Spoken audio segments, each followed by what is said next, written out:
U Skoplju je naš gost Timčo Mucunski, savjetnik predsjednika VMRO-DPMNE-a za spoljne poslove. Hoće li poslanici VMRO-DPMNE-a da podrže ustavne promjene? To što je sigurno je da VMRO-DPMNE ima definitivan i konačan stav kao politička partija u vezi sa tim što se desilo 30. septembra, odnosno sa rezultatima referenduma. U Republici Makedoniji tačno je da se održao konstitutivni referendum od čiji rezultati trebaju biti uzeti u obzir. Konsultativnost u ovom slučaju, u skladu sa makedonskim pravnim sistemom, ima pravno dejstvo. To znači da referendum je bio neuspješan, odnosno većina građana nije izašla u 50% plus jedan glas, što znači da su građani odbacili predloženi dogovor u Prespi, odnosno dogovor potpisan između Republike Makedonije i Republike Grčke. Očekuje se da će poslanici VMRO-DPMNE-a podržati stav partije, što znači da tu nema prostora za dodatne diskusije. Ako ne budu izglasane ustavne promjene u Sobranju, premijer Zajev je najavio mogućnost raspisivanja vanrednih izbora i to već krajem novembra. Da li je vaša stranka za održavanje privremenih izbora i šta bi oni mogli donijeti vašoj zemlji? Računamo da Republika Makedonija poslije ovog referenduma građani Republike Makedonije su ukazali da vlada nema legitimitet za vladavinu. Sada opozicijska partija je spremna za izbore, ali Republika Makedonija se nalazi pred ozbiljnim izazovima. To znači da treba trezveno razmišljati i to svi politički subjekti i trebamo razgovarati o tome kako da krećemo napred reformske procese u našoj zemlji. To znači razmišljanje o ozbiljnim reformama u sudstvu, u javnoj administraciji, borbe sa korupcijom, zdravstveni sistem i dalje. U Republici Makedoniji potrebna je opširna i ozbiljna debata o reformi. Da li će se ta debata dešavati u okviru predvremenih izbora? Kvalitetan odgovor će vam dati oni koji imaju većinu u parlamentu. To nije VMRO-DPMNE. Svaka ozbiljna opozicijska partija, kao što je VMRO-DPMNE, uvijek je spremna za izbore. VMRO-DPMNE zagovara evroatlantske integracije, ali ne nudi alternativu. Sad, koje su mogućnosti pred Makedoncima kada je riječ o pristupanju Evropskoj uniji i NATO-u? Strateški ciljevi Republike Makedonije su članstvo u Evropskoj uniji i NATO, a to su strateški ciljevi političke partije VMRO-DPMNE od njenog osnivanja, a konkretni koraci poduzeti su u prethodnom vladanju VMRO-DPMNE u dva različite perioda. To znači da definitivno ostajemo posvećeni tim ciljevima. Pitanje o dogovoru je pitanje koje treba sagledati odvojeno od tih procesa, što znači da treba se razgovarati za traganjem za pristojnim rješenjem u saglasnosti sa međunarodnim standardima i normama i koji štiti dignitet makedonskog naroda i makedonskih građana.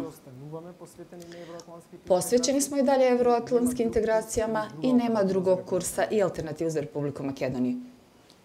Međutim, put Makedonije prema NATO-u i prema Evropskoj uniji ide preko Prespanskog sporazuma. Novi pregovori o izmjenama imena bi samo odužili integracije i izolovali zemlju. Kako riješiti spor o imenu? Šta je vaš prijedlog kada su se obje strane složile u vezi sa tim?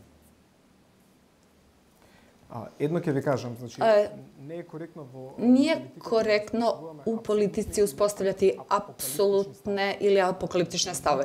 Znači, mi ne govorimo o izolaciji Republike Makedonije, jer Republika Makedonija je od 2008. godine ispunila sve uslove za članstvo u NATO. Republika Makedonija je partner u svim komisijama koje se provode izvan granica Evrope. Istovremeno ima kandidatski status za članstvo u Evropskoj uniji i planira produžiti tim putem. Svakako da je potrebno da se nađe rješenje, ali za nas kao političku partiju rješenje koje imamo pred nama u vezi istog imamo veoma ozbiljnih i konkretnih primjedbi. Ponovit ću, političari u Makedoniji trebaju razmišljati ozbiljno o odlukama koje su pred njima, a svakako primarno trebamo staviti nacionalni interes na prvom mjestu. Naglasit ću da za Republiku Makedoniju ovo pitanje je nacionalno, a ne samo međupartijsko. To znači nije na političkim partijama da same odlučuju, to je pitanje postavljeno pred građanima koji su iskoristili jedno demokratsko sredstvo, neko naziva kao apstinencija, neko kao bojkot, možda nije to ni relevantno u trenutku. Ono što je relevantno je da glas građana je bio konačan i to ima pravno dejstvo, ali i političku obavezu za sve relevantne političke subjekte u Republici Makedoniji. 63% građana nije glasalo. Premijer Zaev je rekao da je postojao organizovan bojkot opozicije. Je li vaša stranka organizovala bojkot? Naša stranka i politička partija imala je veoma konkretan stav, a to je da smo mi protiv sadržaja ugovora potpisanog između Republike Makedonije i Republike Grčke, ali ostavljamo članovima naše političke partije da odluče kako će postupati. Da li će glasati za, protiv, da li će apstinirati, da li će uraditi taj listić nevažeći. Puno opcije bilo pred njima. Jedino što smo mi uradili u ovoj kampanji, a duboko se je u skladu sa našom retorikom i uspostavljanje komunikacije sa građanima. Mi smo informisali građane za koji su ozbiljni nedostaci ovog ugovora i kako iste preko njihovog sadržaja i mehanizma mogu biti inkorporirani u članu 8, još više mogu odgoditi članstvo Makedonije EU. Nije korektno donijeti zaključak da je naša partija organizovala bilo kakvo usmjeravanje glasača.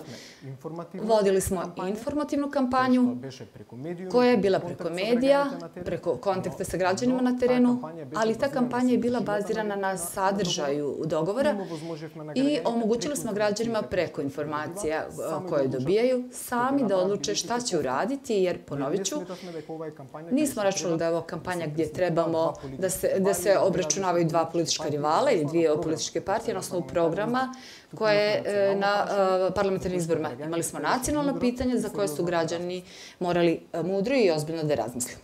Čuli ste savjetnika predsjednika VMRO DPMNE-a za spoljne poslove iz Skoplja. Hvala vam puno, gospodine Mucunski. Vi благодарам. Hvala i vama.